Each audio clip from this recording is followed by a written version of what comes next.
Hey, welcome back to Milton Daily Homes. Chuck here. We have a list of 12 properties today and still a couple seats left for the buyer class. You can sign up just over there or at miltonbuyerclass.com. It's happening tomorrow at 7 p.m. and we've talked extensively about it, so there's nothing really more to add.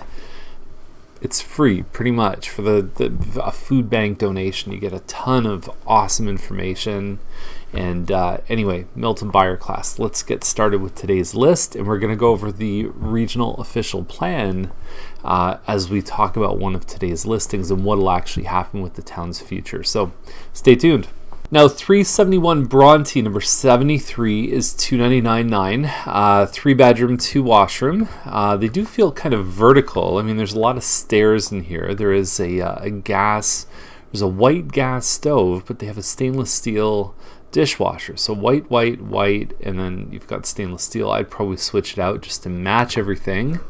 I don't think I'm OCD, but I think it just looks better. But everything looks pretty good in here. I would say that there's a real chance, I mean, especially how quickly 318 Laurier sold, and that was at 319, that these guys could be up in the threes by the time they're done. They're taking offers on Sunday night at 7, which is just an ungodly time to do business, but that's what it is. So if you're interested in this, get in before then and be prepared to write a check for over 3. I'm surprised this one had to lower their price. 339 is 100 Millside 1205. Predominantly an adults community. I mean, most of the residents in here are over the age of 60. It's very close to downtown, very close to Mill Pond. By the way, walking around Mill Pond is an awesome experience. Highly recommend it. Lots of amenities here. It's, I believe, I'm just trying to think, I think this is the only condo that has a pool in all of Milton. The front, to me, could use some renovation, but you've got great views here. You've got the escarpment. Sunsets come right over here. The sunsets go, boom, right over that window there. You know, it's a good layout. They were at $350 before. Surprised they didn't sell at $350, to be honest. Long term, I think this is a good building to invest in. Maintenance fees are higher at $628, but they also include everything: cable TV, heat, hydro, all kinds of good stuff. So I like this one. Now, there were a couple Cherrywood models last week that, if you remember, they all listed within the same time frame. One of them ended up selling like up at $390 or something crazy like that because of a couple pot lights and some crown moldings. So this one at $378 I think is priced really well. The thing about these is you have to be very precise in how you present them, and the shot that I think, and I predicted this, that might sabotage the success is all of this stuff here. You have to really nail these homes or people will just skip right by them because there's a steady stream that's always coming out. You gotta get rid of the kids' toys. That was not a good idea for listing. Now, how much it'll affect their success, I don't know. But even in here, taking that cord out for pictures and hiding it behind the dresser, little things like that make a big difference. Less things in the room. I can't stress enough how important that is. They are priced in a very good spot, so I'd be surprised if this one lasted very long. Right now at $378. Herman Way, 1275 square feet, Bolton model. This is a really good price for this home. I could hardly believe it. I think it was listed before, and now they put it back out again. When I heard the news today. Good deal. I mean, something 50 square feet smaller than this, older, just sold at $420. Only one bathroom upstairs, but it's still, I think this is a good floor plan. Bedrooms are a nice size, and it's a good deal at $419. SMH in digital land stands for shake my head, and I shook my head when I saw these pictures. Stout Crescent, 574.9. The pictures are just awful. I mean, it's a nice house, and I just don't understand the logic here. This is pretty good money for a semi. I mean, this is, you know, this would probably be in the top 10 semi sales ever. at $574,900 if it's sold for this price. So 2,600 square feet. When they listed that in the description, square footage is valued differently. So on the top floors, you might be looking at 100 square foot from a resale value perspective. The basement might be worth 30 a square foot. So trying to lump those together in one, I mean, it's probably something like 1,900 up top and 700 down below. I don't know the exact split. That's just bad. You know what? I think we need a theme song to commemorate these photos. Screw it all, screw it all.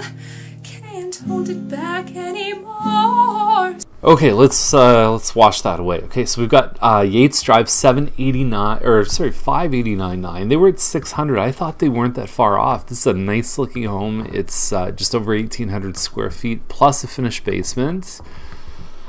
It could be the 8-foot ceilings on the main floor because this home feels a couple hundred square feet larger with the higher ceilings on the main floor.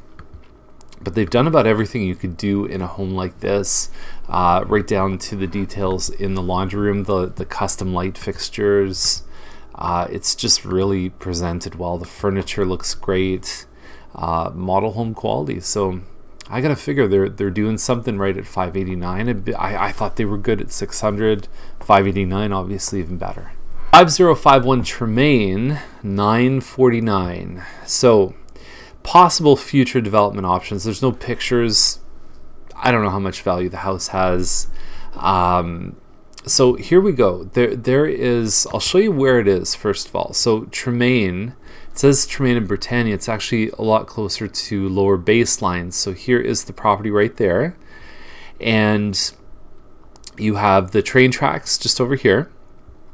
I want you to pay attention to this little stream right here because we're going to zoom in on it in just a second. And so let's look at the regional official plan for Halton region. Okay, so this is going to be Milton when it's all built up. So right now there's the downtown, the kind of intensification zone with the current GO station right there. So we've got Thompson, we've got Ontario, we've got Bronte, we have Tremaine, and we've got the education village right here. This is kind of the urban boundary right here as it exists and will exist. James Snow is going to join up with Neagawa. But look at this, going right down to Britannia. Britannia is going to be a 6-lane road, even down James Snow. Look at all the development right here. Further down towards Tremaine, towards Trafalgar, you're going to find that's going to look a lot like Square One of these days. Believe it or not, Trafalgar and Dundas, there's big things planned for that intersection. So this is all what we call employment land. So if you look down at the map here, employment area. So where the house is, let's see if we can zoom in a little bit right here using my fancy dancy. There we go. So there's that little stream, which means the house is I think a little bit above or below, but the cutoff is above there for employment land. So you could find that there's whatever employment land means, commercial, industrial, something like that. And you're just on the south side of that on Tremaine here. And this is Greenbelt here. So this should stay and remain the way it is, with the purple being residential rural. So anyway, it's probably a little south of this zone, which I think has more of the future development potential. But maybe there's something to be said for having a little dentist office, accounting office, chiropractor, something like that if the zoning allows. But I think it's a pretty far stretch, so it's a bit of a difficult home to really predict the end user for, and it's also a pretty high price point at almost $1 million. It's a tricky one. That is the list, and if you have any questions, give us a call, and remember, photos matter. See you tomorrow.